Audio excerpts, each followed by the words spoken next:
Tell me, Warden, did Suicide Squad suck? I think we'll let these people know.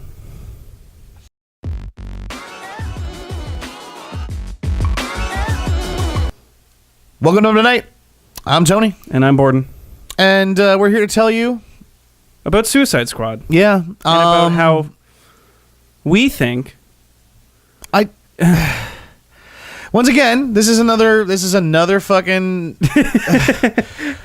Okay, so we're gonna start this off like we start all other reviews off. Remember, the guys, there's spoilers in these reviews. If you haven't figured that out yet, man, you were at the back of the class. I'm just saying.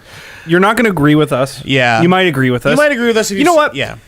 Okay, so let's start off with what's in the room right now.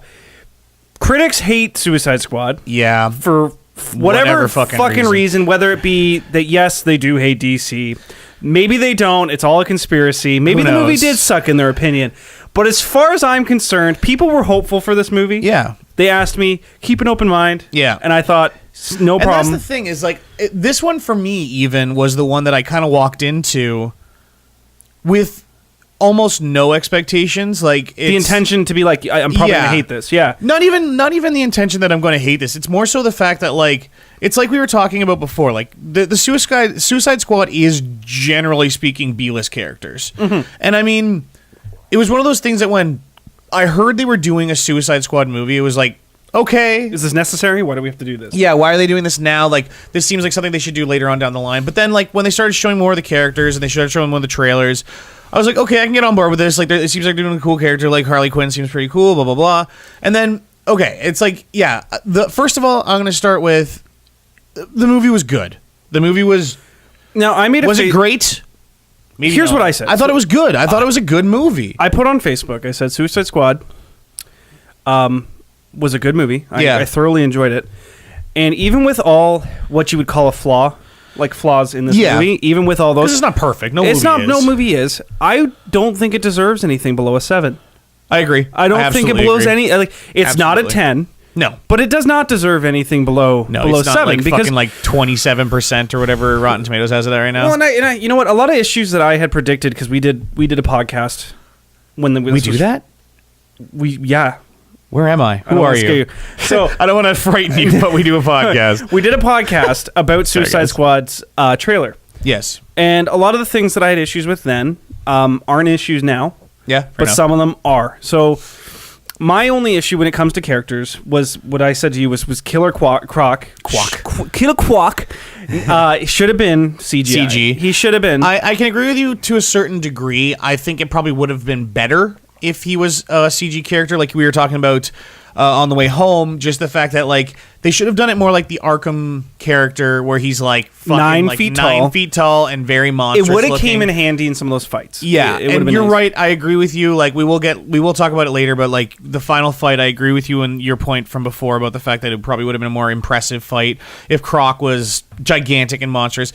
Now, from that perspective, I still think I liked the way he looked as far as a prosthetic standpoint went. They did okay. Yeah, it's not like he looked cheesy or anything. And his character was good, and that's his character was interesting. I mean, yeah, like, I guess, you know what? Let's run down the characters. Well, let's start off with the characters. So, like, start with Joker, because this is probably the best one. Yeah, the Joker.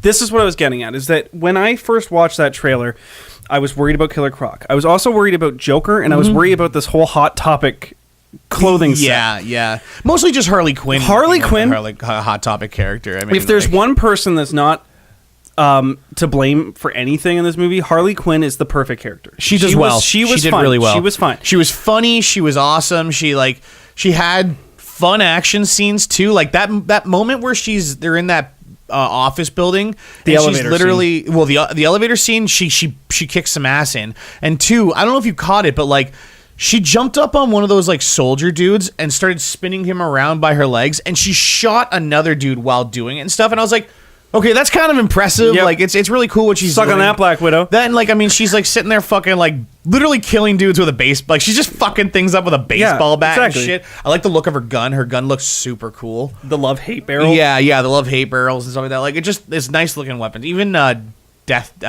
You got me doing it now. Deadshot. Deadshot's gun. I mean, it's got the. Do you notice that everything he has that "I am the way, the light" or like quote? It's a quote from the Bible, I believe. But hypocrite. Yeah, but yeah, I know, but still. Anyway, so yeah, like if we're gonna start, let's start with Joker. I didn't hate him as much as I thought I would. Same here. Going back to that video, I'll let you guys know this. For all the like, is he gonna be good? Is he gonna be bad? Kind of thing. I will tell you this. As funny as it sounds, I kind of fall right in the middle. Yep. I didn't hate Jared Leto's Joker. I didn't love Jared Leto's Joker. I liked it just fine. He plays a very interesting version of the Joker where he's very erratic. He's very he's unpredictable, weird. He's but very unpredictable. He's not in the sense of unpredictable that Joker normally is. Yeah. Joker is predictably unpredictable, where this Joker is just erratic. He's just completely erratic. You don't know what he's doing at any moment. Yeah, and that was he doesn't do anything. The only problem I really had with this Joker is I felt like I didn't understand what his motivations were half the time. Like that scene where they showed like the flashback and he's sitting in the club. It's like, okay, I guess like what they're showing is almost the stuff that you never see on screen with Joker, where it's like, yeah, how did Joker end up having this gang work for him? Well, I guess it's because he sat down with this gang and got like, but like, it's like, it was like I said, it was almost weird. Like I get the whole look for him. Like the look for him isn't. I didn't hate as much as I thought I was going to. He needs eyebrows. We talked about this. We talked about this on the way. He needs eyebrows. That's the only thing I think that kind of like looked weird in this movie is his lack of eyebrows. Kind of takes away from. But it does that with everybody. I think like anytime you see a person or a character or anything without eyebrows, it really throws off the look of a person's face without eyebrows. So I kind of think like give him green eyebrows. He'll probably look 10 times better with green eyebrows. Well. My whole thing with his motivation, going back to that, is that when we saw Heath Ledger as the Joker, his motivation was just pure chaos. Yes, but that was the motivation. And that's chaos. His motivation was the this whole motivation. Point, and this is like he kind of likes Harley. Like that's it. I did actually kind of like the romance idea. Was well done. I was gonna say I kind of did like the fact that they were pushing this in more of a direction where he is actually because like there are versions of the Joker and Harley where it's like Joker doesn't give a fuck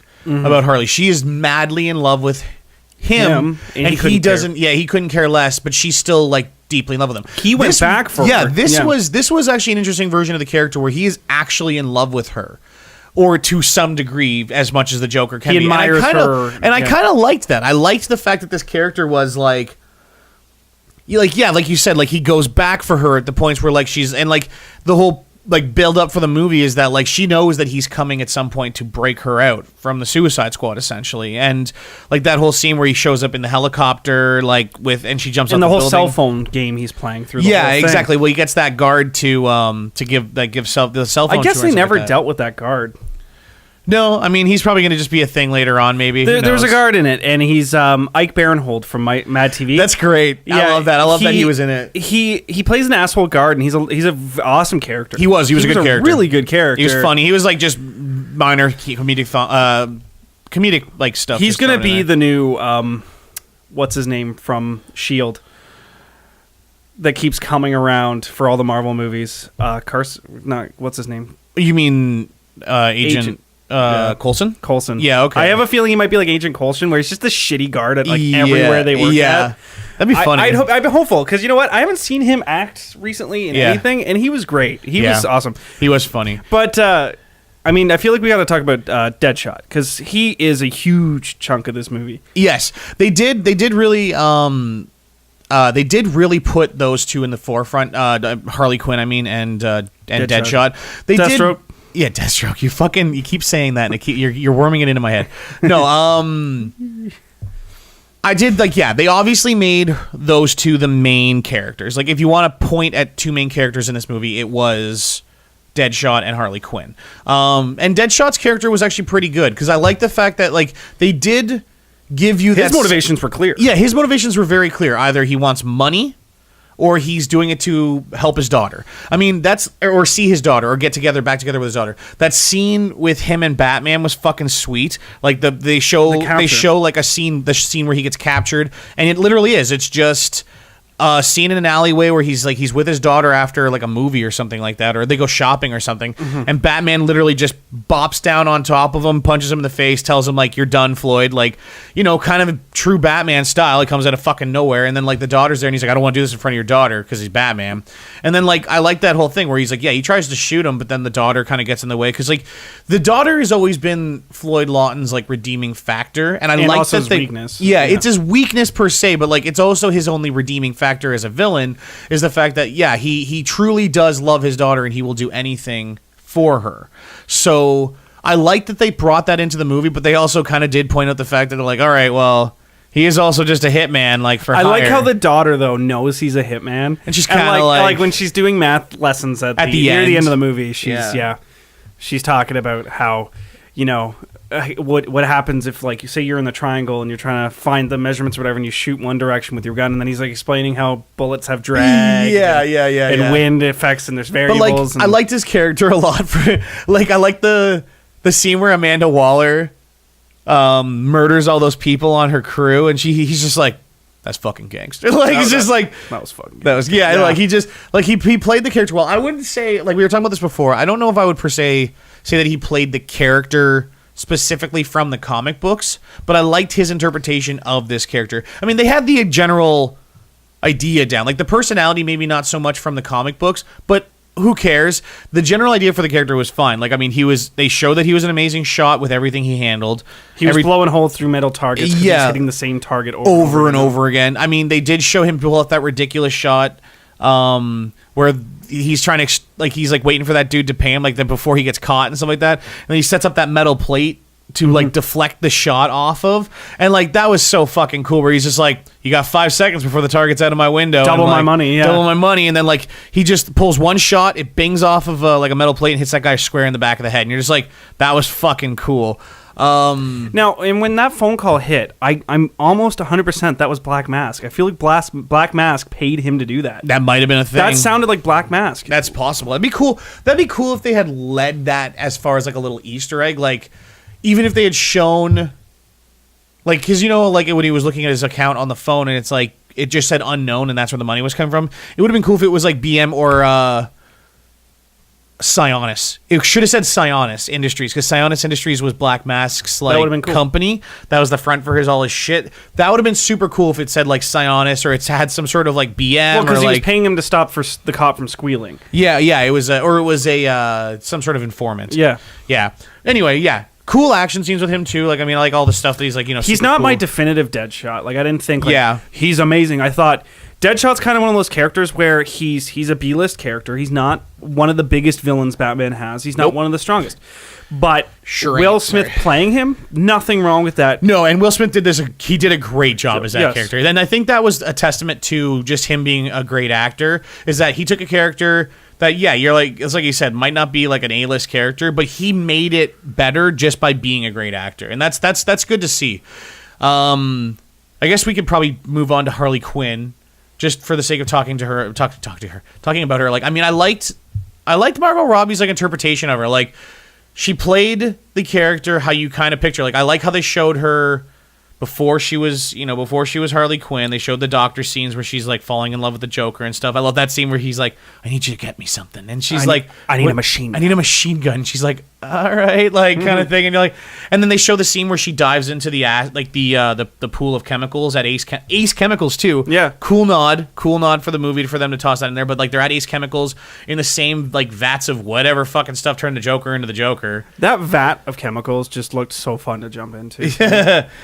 But then like he dives in after her. Like you said, I think we were talking about it on the way home about the fact that like, that was one thing about the Joker that like we almost didn't like, because she jumps in herself, then he kind of like takes a few steps away from the ledge and then like gets mad at it, kind of goes and then like jumps in after her or something like that, I guess, to like save her. But that's kind of I liked that a bit because it showed that he cared about her. Like, that's kind of like, once again, saying that thing that like really showed that he cared about that character. But also, in the same sense, like you said, I feel like it would have been better if he takes a few steps back, starts laughing, and then just laughs all the way into the fucking acid. Well, and another acid nice thing chemicals, is, whatever it is. If you notice, when they have the Lamborghini scene, there's a chase scene at the start with Batman. Yeah. When she crashes, when she's right about to crash, she says, "I can't swim."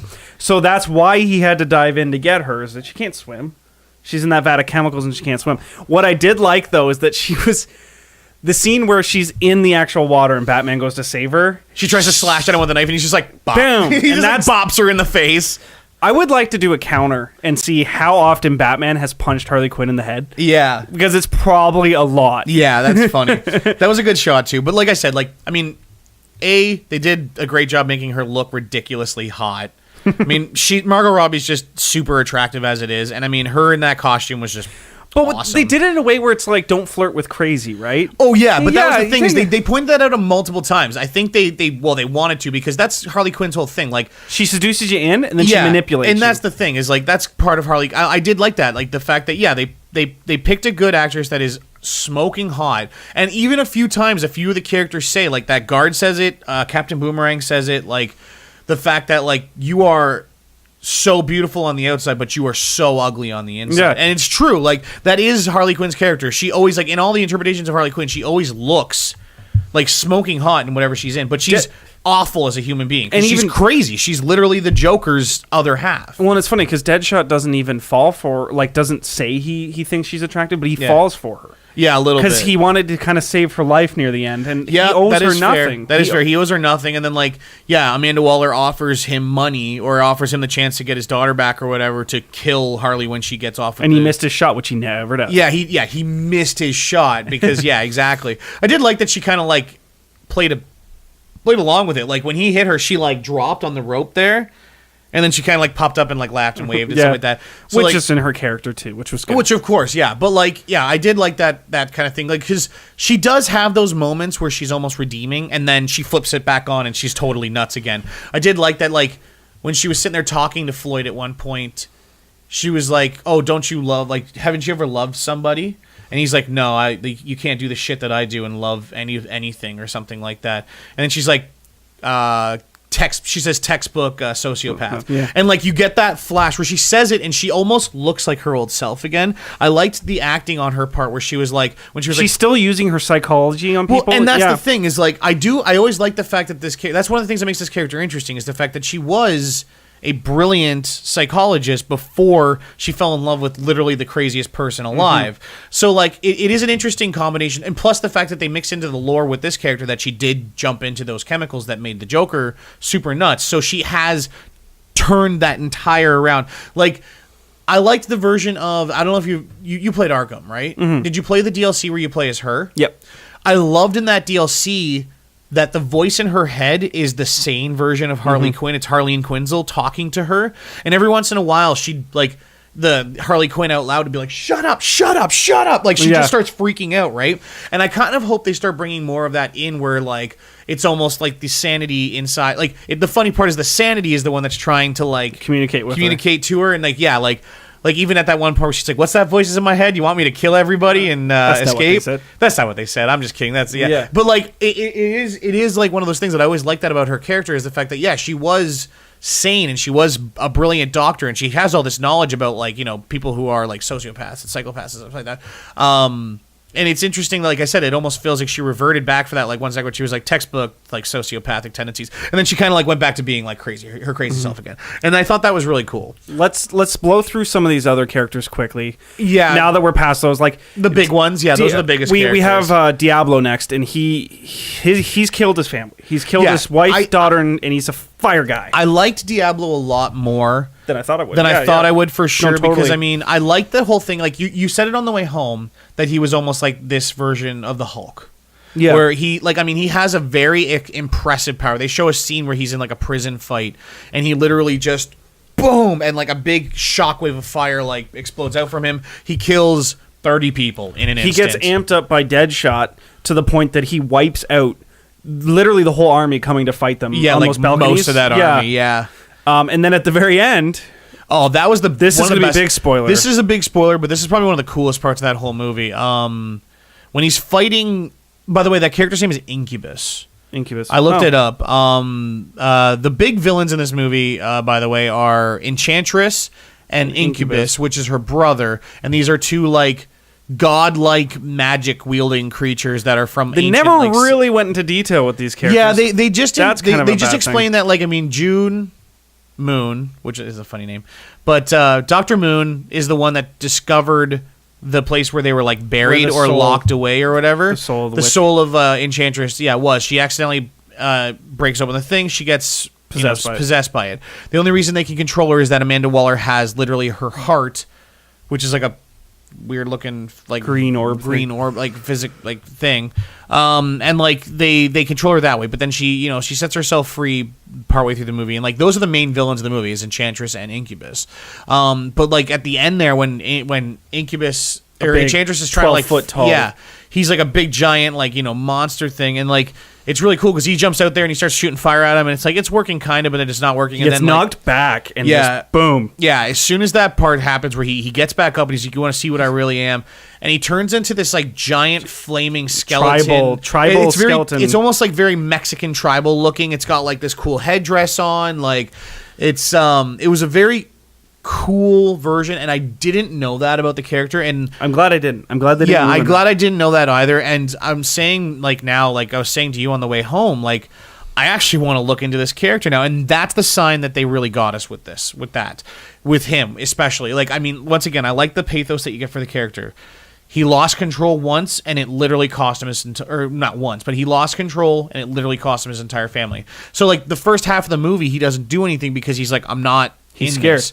This is not like I can't do this anymore. I will hurt people. I've already hurt too much. I like that he grounds everybody at the end too, where Enchantress starts taking over the minds of people, giving them what they want in their head to distract them. Yeah, she's starting like offering them like visions of like their perfect like what could happen. And they tried on him that his family's alive again, and he's like, "No, fuck, this isn't fuck real. You. Like this isn't real. They can never come back." Like he knows what he did to such a degree. Like he's so guilty about it. He's like, fuck you, like I don't care what you're showing me. My family's dead. You can never take that back. Like get out of my head. And yeah, he does ground the team, and then like that scene where he turns into that big giant like skeleton thing, it's flaming. He's like, and now this is where Killer Croc comes back in, because I told you this. I thought it would have been infinitely better if we had a CGI Croc at the size that he's supposed to be, where he's huge, and Croc is very strong and he's very durable. It would have been great to see him and Diablo try to contain this creature together. Well, the others are trying to figure out a way to like destroy him. Because really, Croc doesn't do much in that fight scene. No, that was very... Yeah, I mean, it's like you said, you almost joked, like the only reason he was useful is because they needed to go underwater. Yeah, he swam underwater. Yeah, great. That's awesome. I mean, I liked him as a character. I just felt like he was underused. And like it's unfortunate just in a movie when you have such a large group as the main characters that you can't really use everybody. You know what I mean? Like not everyone has to have like their super main moment, but like he did have his moment. He was useful for the fact that like they get attacked underwater by those soldier things. Like he gave some comedic value to certain things too. Oh yeah, he did have good comedic value for sure. And then like, while that other guy, I forget his name, whoever what's Clint Eastwood's son's name? Scott Eastwood. Yeah, Scott Eastwood. Whatever Scott Eastwood's character's name was, like he gave him the time because they're getting attacked by those like super like evil soldier things. You know what? Let's take a little detour and talk about those creatures for a second. Yeah, so that's one of the hiccups I had about this movie. I will say is that the enemies were super generic. I mean, other than the main bad guys, Enchantress and Incubus, like they created these like they turned people into these like soldiers, and they're like bubbling pimple people. They're like black bubbling, like they look like they got like black boils all over them, like thing. You know what? And this is something funny I want to bring up. So if you remember Avengers, the first movie, do you remember the enemies? Chitauri. Do you remember the enemies from that? Yeah. You didn't hear anyone saying, "Oh, the fucking generic enemies. They're just generic." That's what they basically were. I want to leave that aside. Like that's not a fair. Every superhero comic has generic henchmen. Okay, that's fair. I agree. You're right. I mean. You're very right. I just found that like the only thing that griped me about those things was the fact that Amanda Waller the entire time was like, these things are invincible. They're unstoppable. You can shoot them, they'll keep coming. And then Harley Quinn's beating the shit out of them with a baseball bat. And like these guys all roam in. Now I guess it's I get it, they're the main characters, but I mean, are you telling me that these like trained military guys can't take out these things when these guys roll in and literally, like you said, like one of them's throwing fucking boomerangs at them? Which we need to talk about him. Yeah, do you want to talk about him? Yeah, you know what? Captain Boomerang is he's the Deadpool of this movie. He was hilarious. He was. I did like the whole like at the very beginning of the movie when they keep showing everyone and they're kind of like profiling everybody. they throw in all their stats and like all the things he's robbed. And at the bottom, it was like secret fetish, like pink unicorns. And then when he's like taking his gear out of the whole movie, box, he's carrying it. He's got this like stuffed pink unicorn, and he just kind of like shoves it in his jacket and shit. My God. And like, I like that, like, he grabbed that beer from within his stuff, so he must have just had it in a pocket or something like that. The whole movie he's drinking. Yeah, he's drinking the whole time and shit like that. And he was funny. He was a good character. I love when they pull him in, and they pull him into that where everybody is, where the whole squad's being pulled together, and he's like. He's like, I get grabbed. I'm playing Mahjong with me mom. Yeah. Because okay, so to back that up, they show a scene which the Flash is in, which was super cool. So he's robbing a diamond. Which I want to point this out too. So this movie takes place after Batman v Superman. Yes, but Flash hasn't been recruited by Batman yet. I assume so. Yes. Yeah. So he was wearing. Judging by the after credits scene, yes. And I had this theory that he wasn't going to wear his costume as a gift from Bruce Wayne. Because it's all super high tech. Because it's super high tech. No, he already has the Flash suit on, so we can assume that he got his suit already from somehow else. But yeah, I do love that. Like the Flash pops up for like literally 30 seconds. It's perfect. It's the perfect little cameo where Captain Boomerang is a Flash villain. He pops in, stops him from what he's doing, and he's like, what does he say to him when he popped in there for a second? He's like, no honor among thieves, or something, because he screwed over his other. That's right. He's like, what? No honor among thieves? Yeah, because he killed the guy that he robbed the bank there with.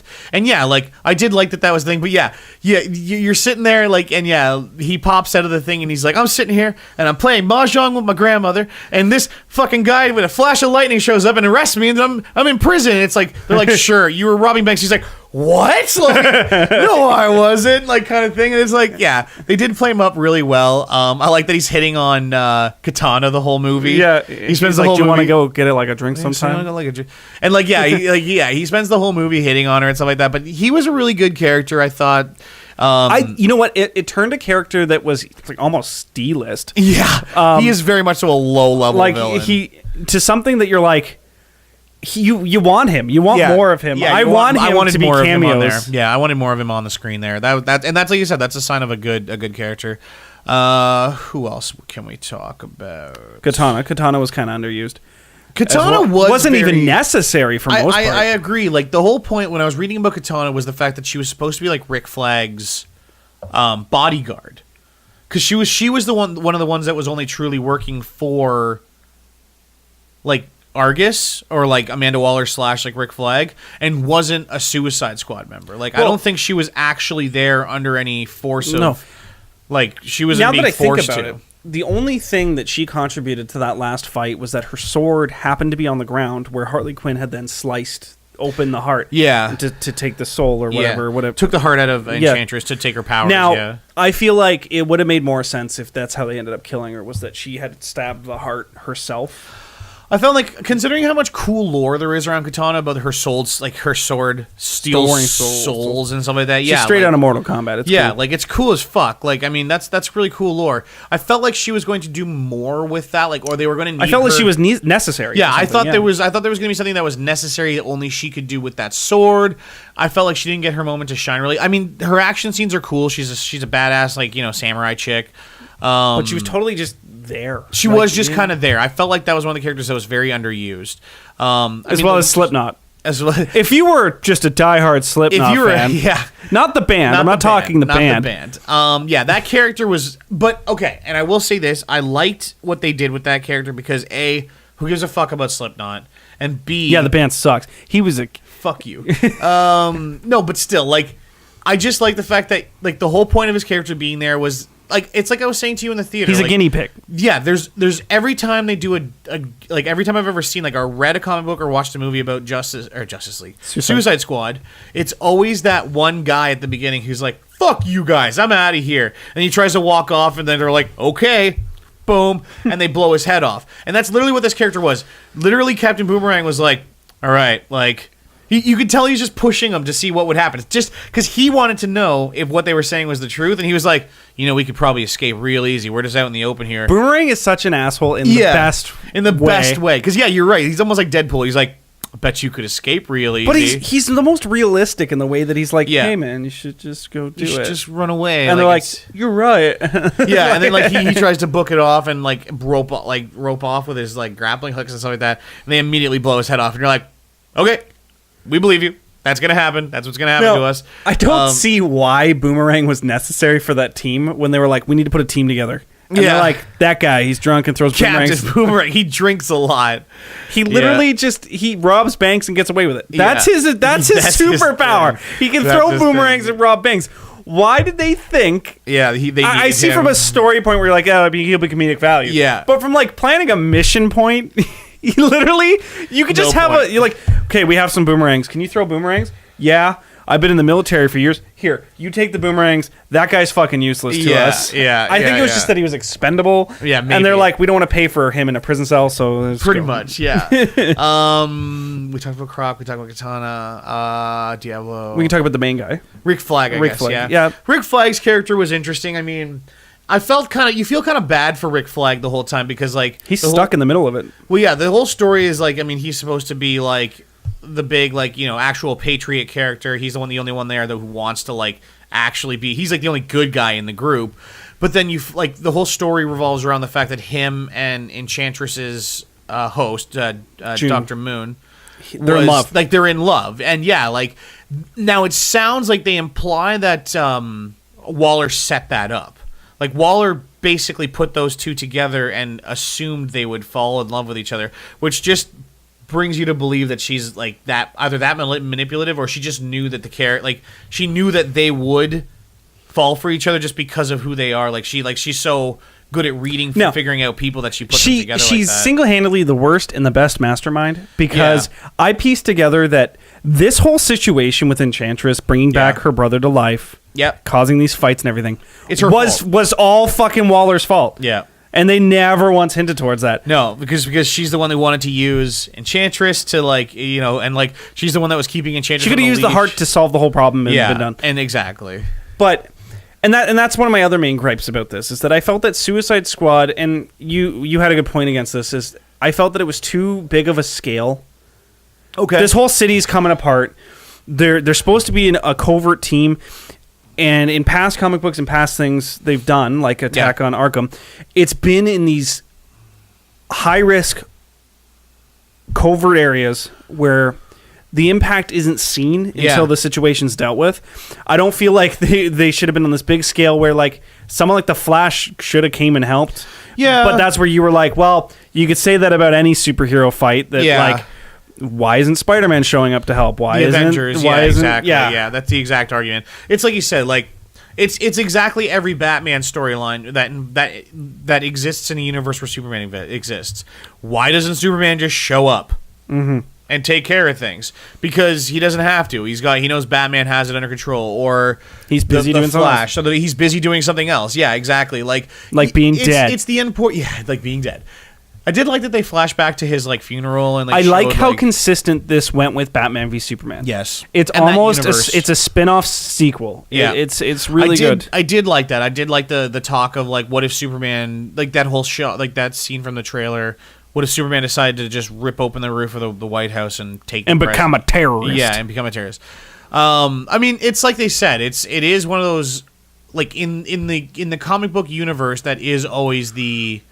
What if these like superheroes decided to be villains, or what happens when these superpowered villains don't have someone to keep them in check? Like that's kind of the whole. What happens if the good guy becomes the bad guy? Well, I have an answer. Bad guys will become the good guys. Yeah, exactly. Overall, I still say like I enjoyed this movie. I think that covers all the characters, right? We were talking about what's his name, the leader of the group, but. Well, that's pretty much all you need to know. Rick Flag. You know what? Other than that, he does motivate the team. Acceptable character. Yeah, he was fine. He was good. Ben Affleck, for the scenes he was in, he's funny. Wearing the new costume. That's cool looking. Yeah, he had the new abdominals, weird like armored abdominal thing. Yeah, and that's the kind of thing that's like. I feel like the suit's darker. It is. Like, you know, like it's a darker gray. Yeah, it's like a darker gray, whereas like the other one was like kind of like a lighter gray, like the armor itself. This one looks a bit darker. I liked it. I hope he's just like, I realized like I have to fight things like Doomsday, so armored. I'm gonna put some armor in it. Yeah. No, like I said, I overall I liked all the stuff. Like we were talking before, I liked how much of the Joker and how much of Batman were thrown in. Like there was just enough to kind of let you know that they're part of this universe, but they're not overbearing the movie with them because it's not about them. It's not about them, and it's not something that they were like, there's fucking Batman in this movie. It was just like, okay, it's logical that Batman showed up to capture Harley Quinn. It's logical that Batman showed up to capture Deadshot. Yeah, like, and the scenes where he does it are interesting. And then, like, yeah, that's pretty much all they showed him for, was like those few scenes. The Flash showed up to capture Captain Boomerang. All I would have wanted is more interaction between Joker and Batman. Yes. That would have sold me the Joker character a little bit more. Yeah. Seeing that. I still say I'm right in the middle on that Joker. Like I have a feeling it could go one of two ways. Like, we need to see more of him. Yeah. Obviously. They need a movie more focused on him. More on Batman and the Joker, and we need more of that. As far as, like, what the Joker's doing in that movie, he took up the perfect amount of space. Because people were complaining that there's not enough Joker. Joker wasn't in this whole movie. Well, the movie's not fucking Joker Squad. It's not Joker Squad. Yeah, it's not about Joker. The Suicide Squad isn't even about the Joker. Joker's not one of the members for a lot of it. Say, like, Harley Quinn is a member of the Suicide Squad, but he is not, and that's a big thing. And I like the fact that I tip my hat to the directors for the sake that yes, they didn't give us an overabundance of the Joker scenes. There was a few scenes just to nail down some of their backstory, and then there was a few scenes picking her up, and him coming in to get, like, save her, and like that's kind of like the subplot in the movie is like Joker trying to save Harley Quinn off from these fucking people. Yeah, even that's how the movie ends. Like the movie ends with her in her cell again, and then the wall comes fucking crashing down. Joker comes in, and like because you think, well, they do lead you to believe that Joker's dead at one point. I was a little surprised by that because I was like, are they really going to do this? Like, are they just going to? There's no way they're going to leave him dead. Because he's in a helicopter when it crashes and stuff. And then, yeah, like I said, he comes in and saves her out of the prison. And it's like, okay, that's cool. Like you were saying before, I kind of hope Joker's in more of the next Batman film, and then we kind of get a bit of a chance to explore that character more. And hopefully the place that they take that character and the whole story about Joker, hopefully grow some eyebrows. Yeah, and the biggest thing about the Joker is that the Joker is supposed to be this yin-yang situation with Batman where they can't live without each other and they can't live with each other, right? Yeah. Where Batman can't kill him and the Joker won't kill him. Immovable object, unstoppable force thing. Yeah.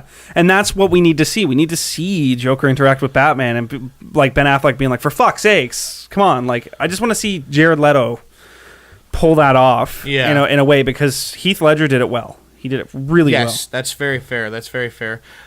You're right. Like I said, I want to see more interactions between Ben Affleck and Jared Leto's like characters, just to see if they interact as well, like with them being the focus of a movie. So I'm really hopeful for that. We have heard rumors that like the next Batman movie, the standalone movie, might actually take place like either in Arkham or be focused around the Arkham. Wouldn't it be wonderful if the whole movie was? Asylum? Wouldn't it be great if the movie was just him literally capturing everybody and throwing them back in Arkham? Putting them back in Arkham. Like there's a breakout at it's like literally just like the video game where it's like there's a breakout at Arkham. You got to find everybody. You've got a night to go get everyone before they. Could you imagine the trailers? It'd be like Alfred being like, Bruce, you have one night to get these back in or we'll never be able to track them. And he's like, I'm going to find every fucking one of them. Yeah. I'm going to find them all and I'm going to put them back in their cells. Yeah, it's just like, all right, Batman, you do your thing. I mean, that's literally what the plots of the Arkham games are. Yeah. Arkham Asylum is literally about that. That would be amazing. And I think Suicide Squad's a nice little test of that. It helps teach you about a few of the characters and then, do another movie and they can just get more in. Yep. No. Anything else you want to touch down on? I just want to say that, obviously if you made it this far, you probably already went and saw it.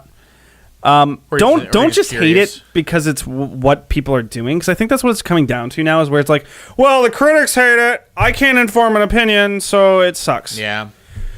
Movies aren't bad because they're not perfect. And that's the thing, is it's funny, like, if you guys think for any reason that we are just defending it, or not even defending it, but we only liked it because it's a DC film and, like, that's what we want to like, don't think that at all. Because, like, I mean, even earlier today, like, you were... I was like, this movie's probably going to suck. Yeah, like, even on Facebook, you're like, this movie's probably going to suck. And I was like, no, don't go into it with that attitude. Even so, like I said, like, I went into it with that attitude. Yeah, so I guess that's fair. I came out thinking, it's not that bad. I didn't have to go into that movie with like low expectations. I went into that movie with zero expectations. I mean, I was actually kind of excited to see this movie. I was like very excited. I was yesterday. Yeah. I was totally. I was excited to see this movie, and the problem is, and I say this again, I think the biggest problem right now is the fact that people are putting too much weight on what these fucking critics are talking about. That, and they're putting too much hype into things. They're putting too much hype into things. That's fair. I mean, hype is one thing because they want people to be hyped for their movies. My problem is a review like this going up a day before the movie's coming out. Like, or I guess 2 days, because it's not even supposed to be out till like Friday. We saw it at an early showing. The problem I have is that, like, yeah, yesterday or whatever, so 2 days before the movie was supposed to like actually launch, like the date on the posters, we're already getting shit popping up where it's like, here's the first review, IGN gave it a 5.9. And I'm like, great. People are already hating on this movie, or people are already going to this movie with a Marvel fans that, because there's inevitably fanboys with anything, right? Oh, yeah. Right? And we're not fanboys. We like everything.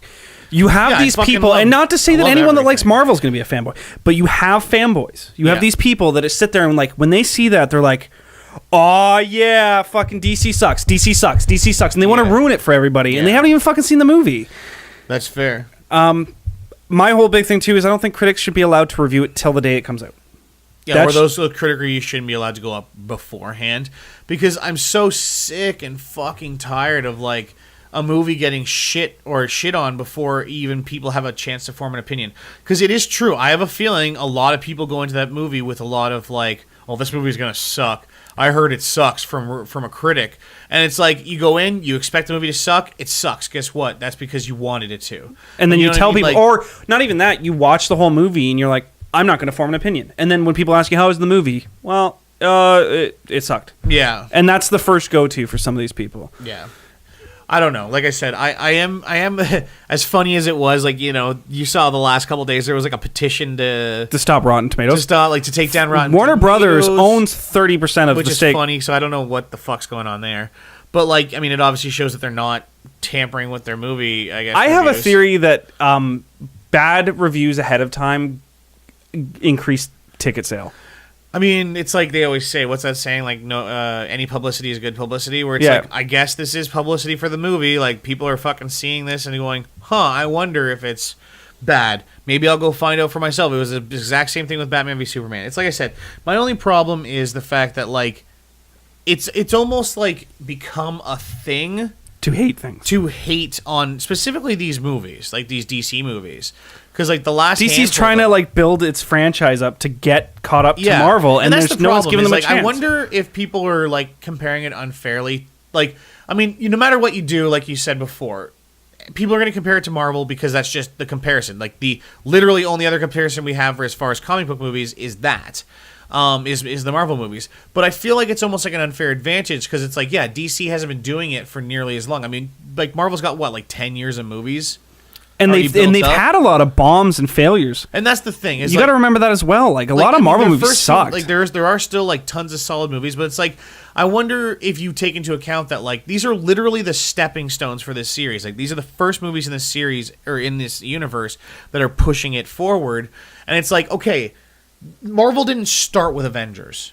No, Marvel had like 5 movies before they started with Iron Man. Yeah, they started with Iron Man. Iron Man was a great movie. Don't get me wrong, but like there are also some other movies in there that probably were okay. You know what I mean? Like they were just okay. They weren't like totally amazing. That's why it was almost. You know what? They kind of. Do you remember the first Hulk movie? Because I remember the first Hulk movie, not the one with fucking Eric Banner or whatever. Well, Eric Banner was the guy in the first one, and that movie was fucking terrible. Like, like, are we forgetting about that happening? Because I mean, yeah, the one with Edward Norton was much better, but he didn't maintain on cast for the next one. Yeah, him. Yeah, exactly. So like, what I'm just gonna forget about that shit. Like. The one thing DC could have done is instead of this Batman v Superman, it should have just been a Batman movie. And I know Batman's been done so many times, but with Ben Affleck being as good as he was, they might have been better just doing what Marvel did, where you have to introduce these characters slowly because people just don't understand it when they don't. Because that was a lot of the issue with Batman v Superman, is just do that, then do your Justice League movie. Yeah. These Batman v Superman Suicide Squad it's too random and different. A little bit, yeah. It doesn't follow a formula. It's just like, hey, it's part of the lore. It's going to fit in our story. Yeah. We feel like doing this. People don't get it. I agree with you in a lot of ways, and like I do like agree with what a lot of the big flack people throw at the DC movies. It's like they're trying too much at once. They're trying to jump in at event. I almost feel like some people are kind of right where it's like they're almost trying to jump in at the Avenger stage without getting those like. They're rushing it. Yeah. Where it's like, yeah, okay, you know what? I agree. And even if people, because I mean, if they did it in the opposite direction, I guarantee people would be like, oh, they're just copying Marvel. Just so that it worked for Marvel, so they just want to make lots of money. But like, I kind of almost think that they might have been better in the case of being like, okay, here's a Superman movie, Man of Steel. Here is a Batman movie. Whatever. Batman Begins. Again. Fucking, here's a... Maybe then do Batman v Superman. Maybe then do that movie where those two of those characters cross over. Which was initially the plan. And then, you know what? Batman v Superman goes the exact way it did. It starts introducing... There's less introduction of Batman and more... Here are these other characters. Here's more Wonder Woman, per se. And then, like, okay, now we can get into the Justice League. They finished Justice League. Oh, you guys like The Flash? Well, here's his own movie. You guys like Aquaman? Here's his own movie. Like, I feel like they did kind of jump too quickly into... Like, well, they haven't jumped too quickly into Justice League, but like... The only issue is with Batman v Superman is that was a bad titled movie. It had a lot of good content in it, and it helped push the story forward. But it almost would have been better just to either be a Batman movie and introduce Wonder Woman into Batman's story somehow, and Superman being in it for a bit. Yeah. But not this whole Batman versus Super... Like, that's a tale for later on. I agree with you in the sake that, Batman fighting Superman... takes place when he's like 50 in the comic books. Like in the comic books. See, I always like that though, is the fact that like when Batman and Superman fight in the comic books, especially in Frank Miller's comic books, they already know each other. They're already friends. They're like more than friends. They've been through so much. They have that relationship. Like you kind of assume that they were already in the Justice League together. I mean, this is supposed to be after Batman's retired. Now this storyline doesn't have that, obviously, but like. It would have been more interesting to save this title, like the Batman v Superman title, for a later point, just to the sake of being like, okay, you know what? Now it's to the point where like the government is like, Superman's at that point where the government's like, they got him on their side, and it's like, oh, okay, what do you like? We need you to take down Batman because Batman's a vigilante, like he's not sanctioned by the government, kind of thing, and like that's really the whole real storyline with what happens like between them. So maybe it was like you said, maybe they rushed into this whole like Batman v Superman point, but like once again, like you said, I still enjoyed the movie. I still enjoyed where it's pushing the direction of the series because now, like at the end of Suicide Squad, we get that scene where it's Bruce Wayne sitting at a table with Amanda Waller, being like.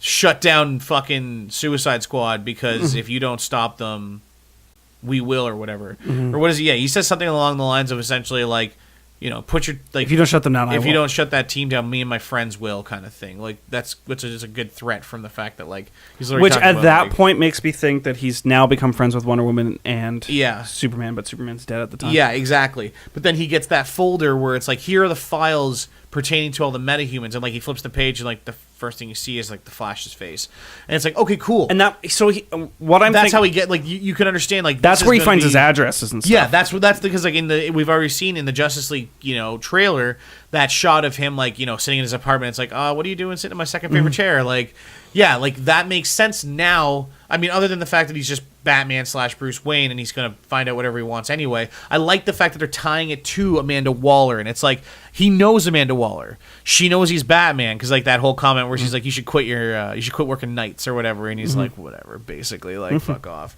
But like, yeah, like you get that implication where she's like, hey, quit being Batman kind of thing, and he's just like, psh, bitch. But then like she gets that folder and it's like, okay, this is how he gets the information. It ties these movies together in a nice little way.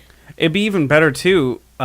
She might play a role if they do an Arkham movie, because she'll be like, I need you to deal with them because you don't want me to have a Suicide Squad. Then you need to go in and deal with them. I know you're Batman. Yeah.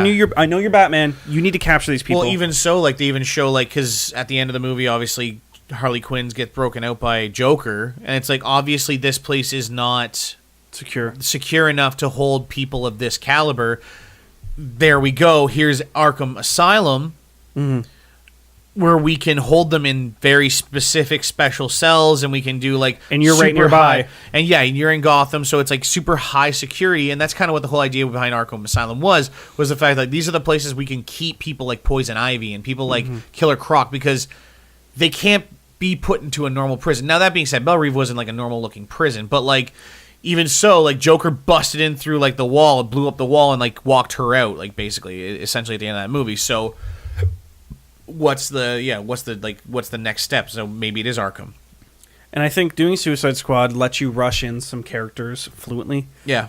And it's going to save some time, because now we have some idea who these people are and what they've done in the past. Yeah. So if they ever bring these characters into later movies, it's easy. It's super easy, because we've learned from Marvel that Marvel does it all the time. Yeah.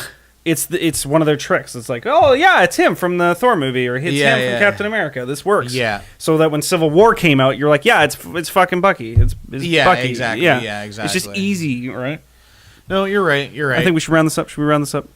I think we've talked about everything. I can't think of any other points that I wanted to hit on this movie other than the fact that, like, if you liked it, you liked it. Tell people you liked it. If you hated it, reaffirm why you hated it. I can understand if you disliked it. Yeah. I don't think it's worse, because people were saying it was worse than Green Lantern. It was worse than Fantastic Four. Yeah. Call bullshit on that, because it's a reasonable movie. Once again, we've got that fucking, like I said, like I say it tongue in cheek, but like it's a conspiracy, man. Like it's got to be a conspiracy. There's no way these movies are getting that bad a review. You're telling me that right now the new Ghostbusters movie is doing better than Suicide Squad. Sitting at 77% as far as reviews go. But Suicide Squad's sitting at 30%? Are you out of your fucking mind? Everyone I heard has hated fucking Ghostbusters. Like, anyone that said they like Ghostbusters, I just look at you like, are you foreign? Like, I don't get this. Like, are you from a different planet? Because, like, I don't get it. No, Suicide Squad was a better fucking Ghostbuster movie than Ghostbusters was, okay? Yeah, because it kind of did have ghosts. It had a lot of female cast, if you want that, like... And that goes back to the whole thing. Like, you don't have to be, like, fight for women's right. Like, women... Oh, all the main characters were female. No, this movie kind of had to, like, split down the middle with this one. They had it equal. Like, what's her name? Waller was a badass. Harley Quinn was a badass. Katana was a badass. Total badass. The only one over-sexualized was Harley Quinn. And that's kind of part of her character. And it was done properly, because it's not like, oh, yeah, it's hot. It was like, yeah, but no. Like, I wouldn't want that. Every time you were reminded of the fact that, like, she is drop-dead gorgeous, and then you're reminded of the fact that she's a total lunatic afterwards. I thought the director kind of did that, like, very poignantly, almost like... Not like shoving it in your face, but very poignantly, where you're like, damn. And then she does something fucking nuts, and you're like, right. Yeah. Oh, yeah. Don't stick your dick in crazy. These female characters, yeah, exactly. Yeah. These female characters were represented very well. Yeah. Even Enchantress was really cool. The only thing I didn't like about Enchantress is when she's all possessed at the very end and she's doing the fucking hip sway bullshit. Yeah, the dance. I was laughing at that, too, when she was casting that, like, when she was creating that thing, and, like, I was like, oh... The fuck is she doing? You fucking grabbing feathers. The acid's kicking in, guys. We got to stop this recording.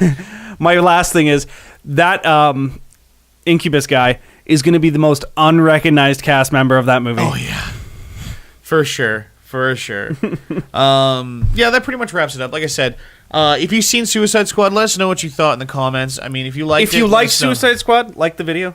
Yeah. If you liked us, subscribe.